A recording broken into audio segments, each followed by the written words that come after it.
pelo Espírito. Mais ou menos umas 2h30, umas 3 horas da manhã eu já estava mandando mensagem para vocês. Um ou outro ainda deu sinal que estava vivo, mas uma boa parte foi acordando já com aquilo. A verdade é que de meia-noite até as 4 da manhã foi uma tirada só. Louvado seja Deus por isso. E estamos vivos. Versículo 9, Provérbios 3. Honra o Senhor com os teus bens e com as primícias de toda a tua renda, e se encherão fartamente os teus celeiros, e transbordarão de vinho os teus lagares. Vamos orar ao Senhor. Pai, em nome do teu Filho Jesus, eu venho a Ti nessa manhã para me declarar servo Teu, lavado no sangue do Teu Filho amado, e numa profunda necessidade de crescer mais e aprender do Senhor. Também, Senhor, peço pelos meus irmãos que estão aqui nessa manhã, que vieram com o desejo de ouvir a Tua voz, de louvar o Teu nome e de Te bendizer. Eu peço ao Senhor que pelo Espírito Santo haja de fato o efeito que o Senhor deseja que aconteça, trabalhando a vida dos jovens, crianças e adultos, adolescentes, sobre o poder da Tua palavra, sobre a nossa fé, sobre a nossa atitude, e que em tudo o Teu nome seja exaltado. Amém. Bendito seja o Teu nome, em nome de Jesus. Amém. Amém. Queridos, nós poderíamos citar vários tipos de mordomia. Poderíamos citar aqui a mordomia do corpo, a mordomia dos bens, a mordomia do dinheiro, a mordomia do tempo, e por aí vai. Então, lendo este versículo e lendo outros livros e ouvindo a palavra de Deus e ouvindo servos e servas, a gente começou, algumas igrejas, elas trabalham veementemente com a questão sobre dinheiro, e uma coisa que era comum no tempo de Jesus, durante um tempo ficou tão complicado falar disso, porque algumas igrejas deram uma ênfase tão desviando do propósito que era o reino, que aquilo virou um problema dentro das igrejas e uma coisa de irmãos, de forma que muitos não quiseram mais nem pisar na igreja. Em outros, alguém temendo isso, pastores e líderes ficaram tão tímidos que na hora de ver dinheiro ele não abre a boca, não fala, ele fica escondido atrás do púlpito, e é uma coisa bem discreta, às vezes não aparece nenhum local onde alguém possa colocar aquele dinheiro. Então existem os dois lados, o lado da profunda timidez e o medo de tocar no assunto, e o lado de se expor e falar tranquilamente, e falar rasgadamente, e falar até de uma forma para outros propósitos, de forma que o verdadeiro objetivo de sermos mordomos do tempo, do corpo, da nossa vida, dos bens e do dinheiro, ficaram relegados a outro propósito, a outro plano. E por isso que eu quero levar a igreja a entender os propósitos que nós existimos. Quando eu estava lendo esse versículo, e eu quero que normalmente ela compila o boletim, eu perguntei hoje de manhãzinha, qual foi o versículo que você botou na aula de dízimo e oferta? Ela botei Provérbios 3. E eu disse, é Antônio de Deus, porque é o que estava na minha cabeça. Porque há 2, 3 domingos ela vinha colocando Malaquias. E a semana passada eu estava falando com a tesoureira, e eu disse assim, tem uma coisa errada. As pessoas, elas não devem ser chamadas para dar dinheiro, para entregar dinheiro na igreja.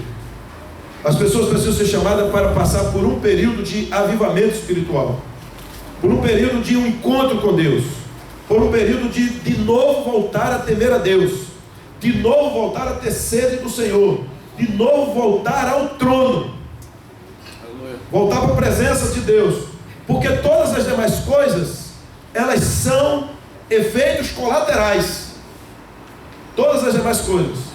Assim como o dinheiro na igreja, de fazer apelo por dinheiro na igreja, é um efeito colateral, se é para pagar luz ou qualquer coisa, com todas as nuances que existem, são efeitos colaterais. Porque o propósito não é isso, porque Deus não está interessado no dinheiro. mas o Senhor está interessado na nossa vida, no nosso corpo. E agora vem, quando eu leio aqui, honra o Senhor com todos os teus bens e com as primícias de toda a tua renda.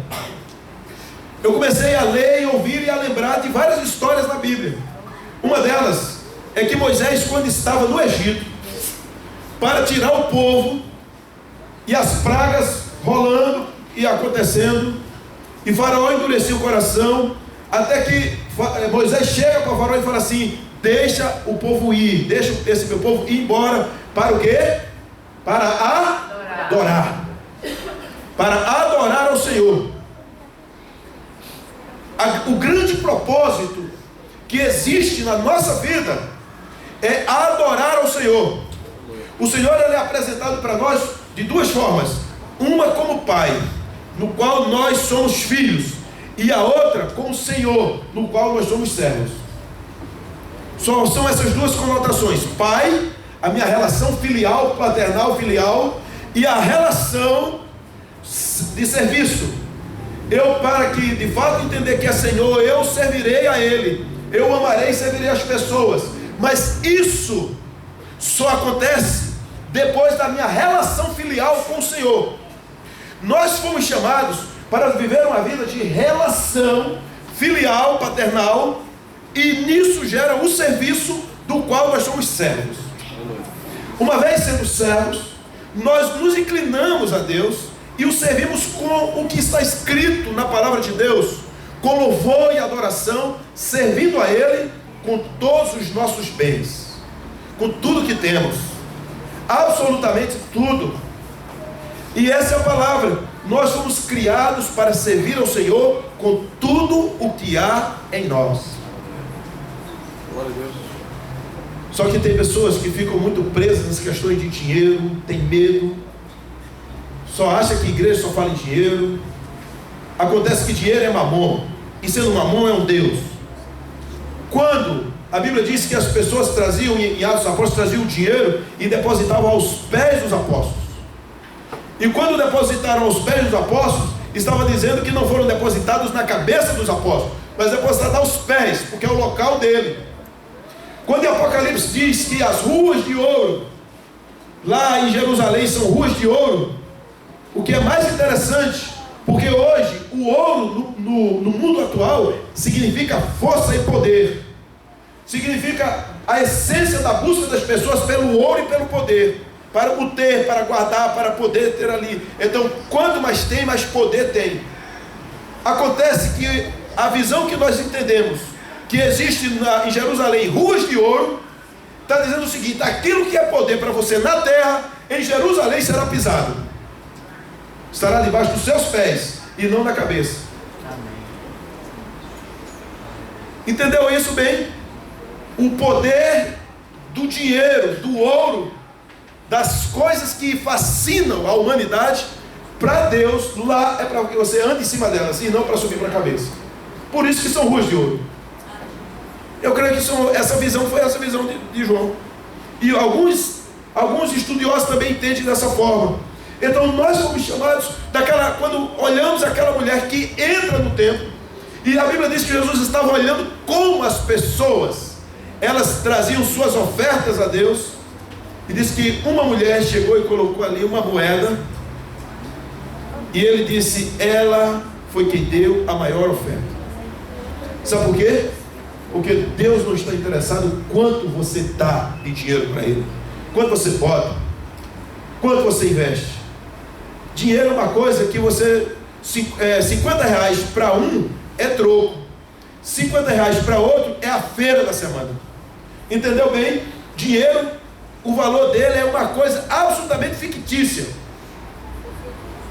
porque o que representa para mim não representa para você, o que resolve o meu caso não resolve o seu, o que é troco para mim é uma fortuna para você.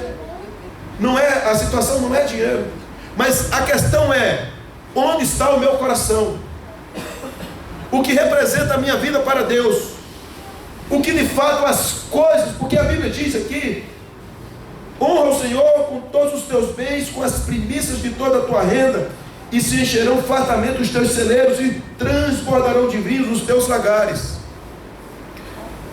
Lá em Malaquias, no capítulo 1, a Bíblia fala que o povo levava as coisas para Deus, mas também Deus reclama de uma coisa, porque eles levavam para o sacrifício animais cegos. Eu pergunto a você, se tem um carneiro morto, e se ele era cego ou não, mas ele foi morto para fazer um churrasco, e na hora que saboreia a carne que você está comendo, vai fazer diferença para você entre um que era cego e o que não era? Não. O sabor do churrasco é o mesmo, da carne é a mesma, não faz diferença. Então é o seguinte, eu estou levando para Deus um animal cego, qual a diferença? O que é que muda? Nada, teoricamente, mas muda pela essência. Como eu falei, não é dinheiro, não são coisas, é o coração. Qual a primazia do nosso coração? Qual a primazia da nossa vida? O que de fato é aquilo que chama a atenção do meu coração e de fato são as primícias da minha vida para o Senhor. Porque o cego e o outro teoricamente são a mesma coisa, mas eu sei que o meu coração era diferente, porque eu sacrificando o cego e dando a oferta a Deus, eu sabia que o que enxergava eu poderia vender, já que possivelmente alguém não compraria o cego a mim. Então eu tinha o meu coração no dinheiro e não nas primícias do Senhor. Entende bem que nós somos levados a enxergarmos bens e materiais, ficarmos contando as coisinhas e não temos um coração inclinado a entregar as primícias da nossa vida ao Senhor. Um coração quebrantado e contrito não desprezarás, ó Deus. Um coração aos pés do Senhor, dizendo, agrada-te do Senhor, e Ele fará o que deseja o teu coração, louvando a Deus. Eu não preciso estar fazendo chamada dos irmãos para irem evangelizar, para vir à igreja, para ir trabalhar. Eles irão, porque estão cheios das primícias de Deus, para ofertar onde quer que estejam. Aleluia. Um servo de Deus, ele esteve na África, e é interessante ele contando a experiência, porque ele disse que quando chegou lá, cansado, ele disse, puxa vida, eu vou para o hotel descansar. Quando chegou lá, já chegaram os irmãos e disseram assim, pastor, tem uma vigília. Ele disse, vamos lá. Aí foi lá para a vigília, chegou lá, a turma louvando a Deus, ele se animou, ele acordou, e ali ele esteve durante alguns dias, junto com aqueles irmãos, evangelizando e trabalhando, e em todo culto, era uma reuniãozinha na casa, as pessoas ofertavam. Tinha um encontro dos jovens, eles ofertavam. Tinha uma reunião de liderança, eles ofertavam. Aí ele ficou, ele disse, vem cá, lá no Brasil, a gente tem mais condições do que vocês. Por que que se oferta mais do que lá? Como é que é isso? Porque a gente sabe que tal. Ele disse, não, é porque nós lemos aqui, levamos a sério, como a Bíblia diz, não vos apresenteis diante do Senhor de mãos vazias. E nós nos acostumamos a isso.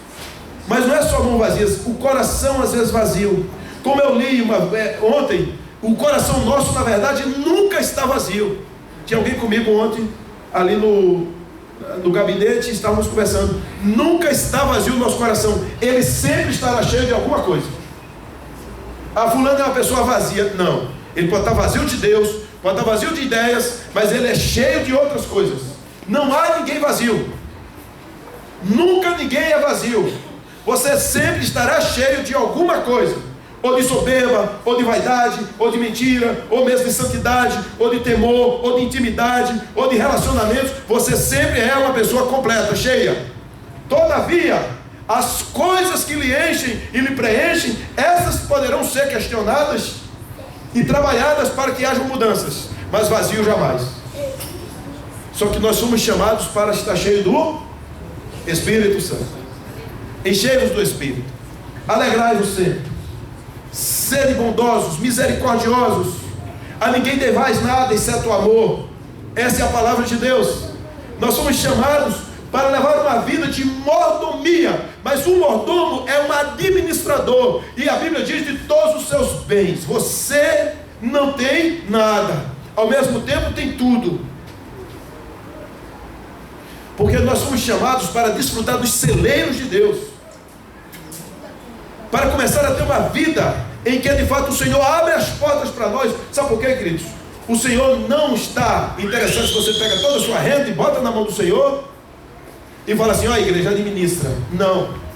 Senhor quer saber se você está dando as primícias, se você tem o seu coração no Senhor, se você de fato é dele. Sabe o que acontece? Aí o Senhor fala: eu vou multiplicar a tua vida, eu vou lhe honrar, eu vou lhe abençoar, eu vou fazer no tempo da escassez você prosperar. Eu entendo pela palavra de Deus isso, porque Ele é Senhor.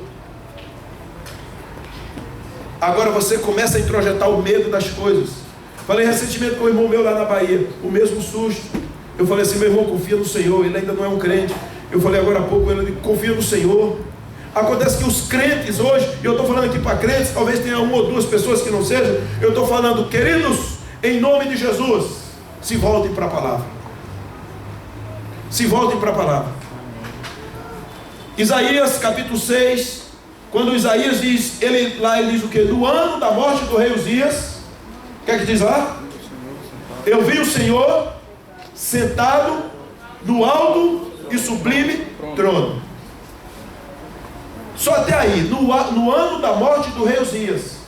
E uma coisa que eu ouvi, uma demonstração, uma explicação, quando eu estava no Rio de Janeiro, em que aquele ministrante, ele disse o seguinte: foi necessário o rei Uzias morrer para que o profeta, que ainda não era profeta, enxergar a Deus. Ele vê Deus no alto e sublime trono. E então depois ele falou: quem são os nossos Uzias? Quem são os nossos reis que impede de vermos e enxergarmos a glória de Deus? Quem são os nossos reizinhos que impede de que possamos entender que de fato, quando eles morrerem e eles forem abolidos, a glória do Senhor aparece na frente, veremos o Senhor no seu alto e sublime trono, veremos a glória de Deus descendo, e nós seremos não só alguém que enxerga, mas também alguém que se enche do poder de Deus, porque o Senhor tirar tenaz e queimará com a brasa viva os nossos lábios e também as impurezas do nosso coração, e dirá: pode ir agora falar do meu amor, pode falar do meu poder, você agora sabe o que são as primícias de Deus. Nós somos chamados para honrar ao Senhor com todas as nossas coisas, as nossas primícias, a nossa renda. Ou você crê na palavra de Deus ou você não crê. E diz a Bíblia: e se encherão fartamente os teus celeiros, e transbordarão de vinho os teus lagares.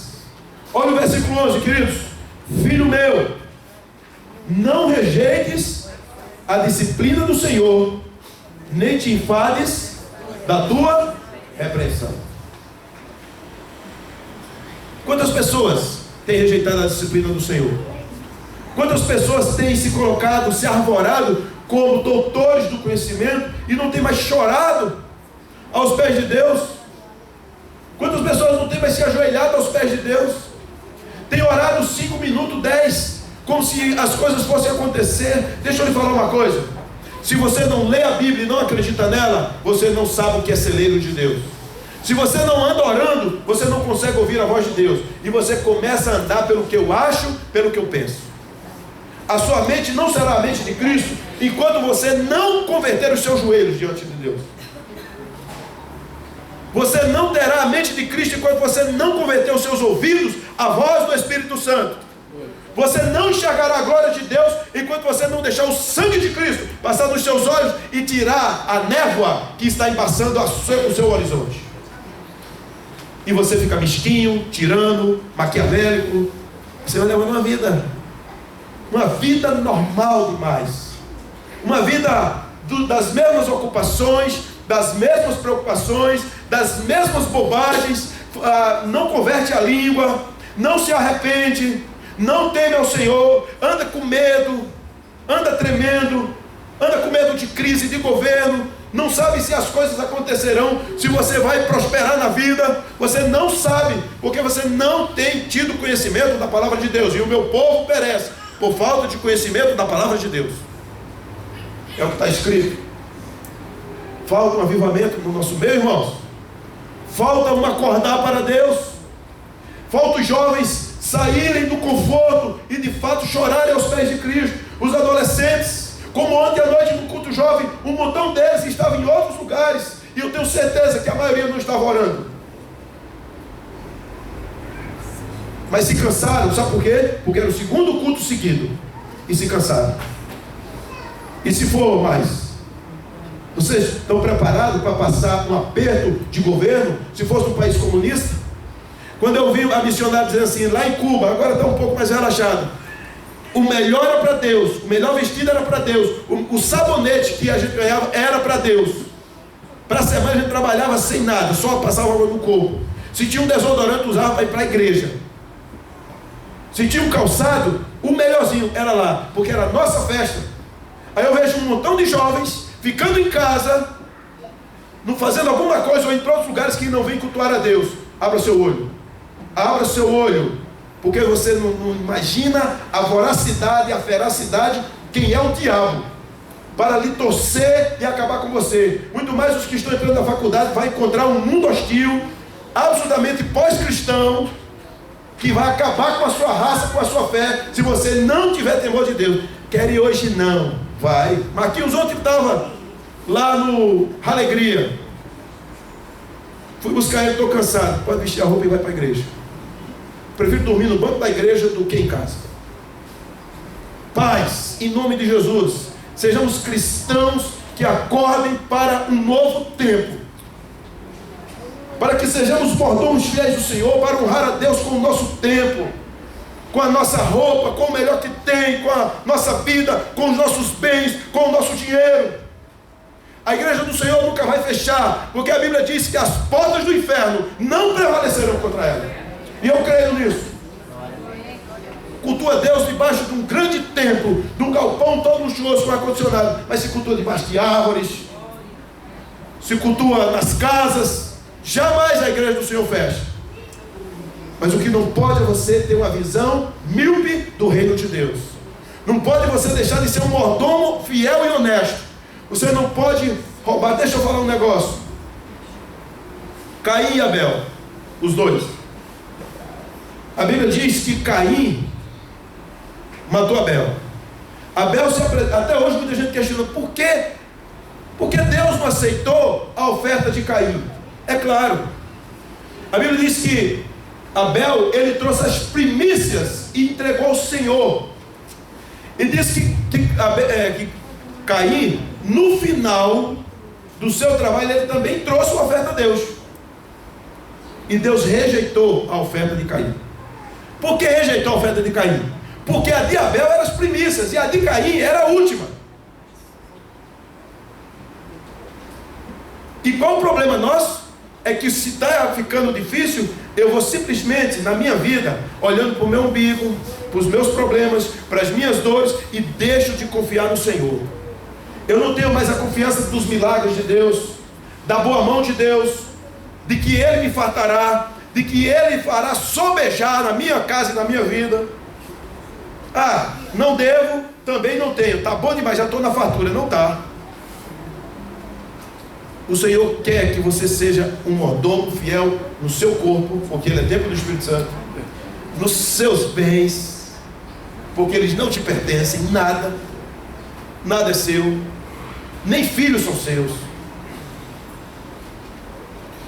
Na sua vida, do seu tempo, como você trabalha, como você vive, na vida do seu dinheiro, das suas posses, que seu coração muitas vezes está lá, que você é quem diz, come e administra.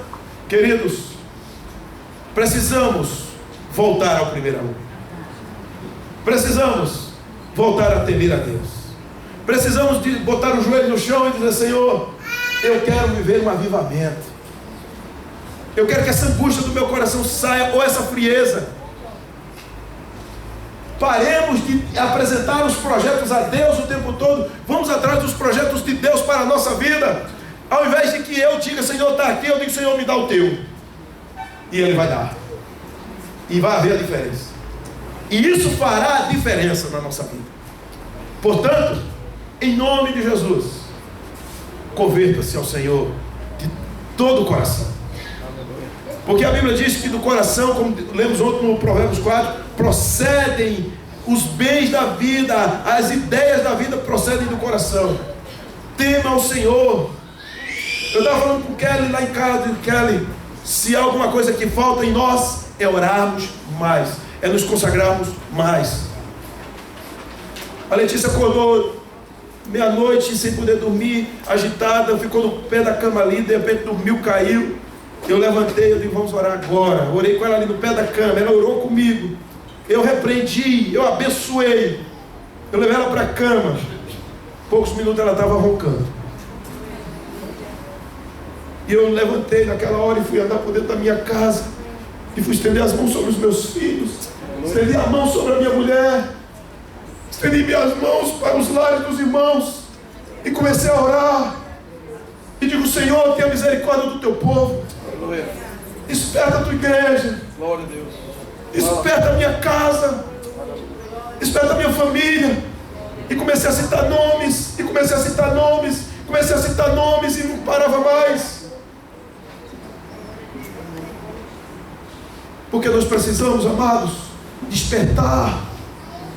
Precisamos sair dessa redoma de comodismo, de medo, de covardia, de não crer na palavra, de não olhar para a palavra, de não viver a palavra, de viver uma vidinha, onde chega em casa, bota os pés em cima do sofá e liga a televisão e lá o tempo passa. Está na hora de fazer um jejum de tudo isso. Está na hora de fazer uma vigília do tempo. Está na hora de se consagrar ao Senhor. Está na hora de acreditar nos milagres de Deus. Está na hora de você ver sua parentela se convertendo. Está na hora de ver os doentes sendo curados. Está na hora de ver os defuntos sendo ressuscitados. Está na hora de ver a igreja sendo promissora, sendo uma igreja evangelizadora, uma igreja que investe em missões, uma igreja que acredita que a coisa está ficando ruim lá fora, mas dentro ela está uma igreja cheia do fogo de Deus, batizada com o poder da graça, andando na autoridade do Espírito Santo, falando uma nova língua. Aleluia. E não uma língua velha, saindo da redoma desse conforto. Precisa um terremoto para acordarmos em nome de Jesus e de fato sermos mordomos fiéis do Senhor, e se encherão fartamente os teus celeiros e transbordarão de vinho os teus lagares. Filho meu, não rejeites a disciplina do Senhor e nem te enfades da sua repreensão. Que Deus cuide de nós, que Deus cuide da nossa vida, da nossa família, do nosso coração, e possamos despertar genuinamente, irmãos, genuinamente, para aquilo que o Senhor diz que nós deveremos ser, que é de fato vivemos uma vida mais que vencedores, uma vida farta, uma vida de alegria, uma vida que não se acomoda com o que tem, que corre atrás, que ora, que crê, que não entrega os pontos, que não fica lamentando, que não fica lamuriando, que não fica reclamando, que não fica apontando o dedo, que não fica olhando para trás, que não fica aceitando as coisas. Não, quando Ele quiser, é assim mesmo. Não! Em nome de Jesus, não! É a hora do renovo. É hora de pais pegar seus filhos e falar, você vai para a igreja sim. Você vai para a igreja. Tem pais que dá tudo, dedica tudo para o filho entrar numa faculdade ou passar no maior concurso, e não liga para a pressão espiritual que ele vai enfrentar dentro de uma escola, coisas do inferno, um mundo anticristão que vai acabar com a fé dele, e dentro de um ano, esse garoto, esse jovem, ele nem quer mais saber de Deus. Eu quero dizer a você que 40% das pessoas que estão sentadas nos bancos da faculdade um dia frequentaram a igreja, e a maioria deles, talvez 1% ou 2%, ainda falam em Deus. Porque eles são enfraquecidos, em especial no último ano que vai chegando para ir para a faculdade, porque eles se atolam a estudar e não oram mais, não lê a Bíblia, não podem ir para a igreja porque tem que estudar, e depois eles entram na faculdade fracos e pegam as bestas feras do inferno, professores cheios de demônio, e desconstrói toda uma história que o pai levou uma vida inteira. Eu já fiz faculdade, irmão, sei o que é isso, e hoje está muito pior. Então a gente não pode brincar. Não pode brincar. Um mundo cão, um mundo na mão do diabo, dizendo que a igreja é mentirosa.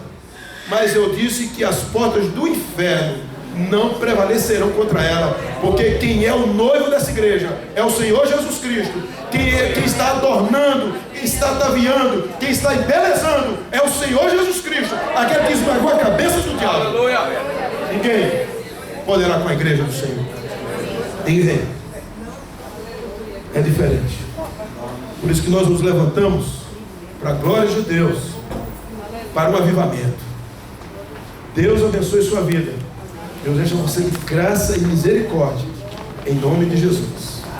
Amém. Chama André aqui.